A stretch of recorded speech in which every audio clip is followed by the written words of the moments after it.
Hello everyone, welcome to Homework Help. If you find the videos useful, please subscribe to the channel.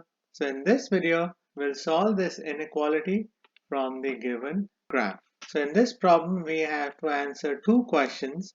So in part A, we have to find the x values where f at x is less than g at x, and in part B, we have to find x values where f at x is greater than or equal to g at x. So now we should analyze this given graph. So this given graph has two functions. So the blue curve represents the function f at x, and this red straight line represents function g at x. Now the first thing we need to analyze are the points where these two functions cross each other. So these two functions have 2 points of intersection. So the first point is at x equals -3. So that's this one. And the second point is at x equals 1. Now we can answer part A. So we have to find the x values where f at x is less than g at x. That means we are looking for x values where the graph of f at x is below g at x. So for that we need to analyze the points of intersection. To the left side of this point of intersection, blue graph goes below the pink line. So that means to the left side of this point of intersection, f at x is less than g at x. So we can write our answer to this part of the number line or the x-axis as, so in the interval notation we can write -infinity to -3.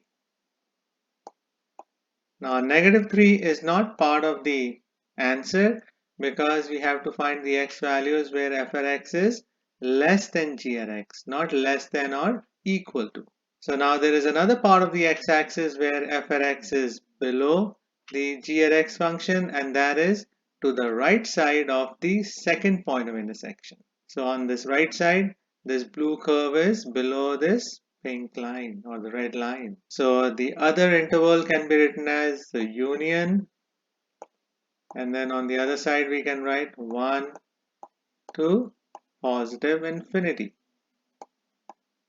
And again we are using the parentheses because 1 is not part of the solution. So this is the answer in interval notation. Now if we have to write the answer in inequality notation, we'll write x is less than -3 or x is greater than 1.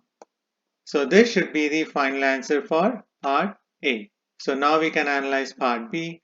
So in part B we have to find x values for which f at x is greater than or equal to g at x. So that means x values where the function f is equal to function g and where function f is greater than function g. So that's the part of the x-axis that's between these 2 points of intersection, because the blue curve is above the pink line or the red line between these 2 points of intersection. So the answer for part B should be -3 to 1.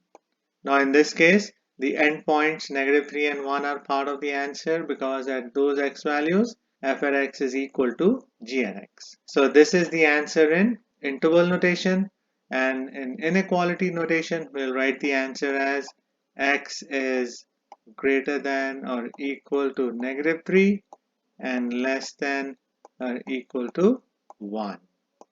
So this is the answer in inequality notation. So these are the steps you have to keep in mind to solve a problem like this one.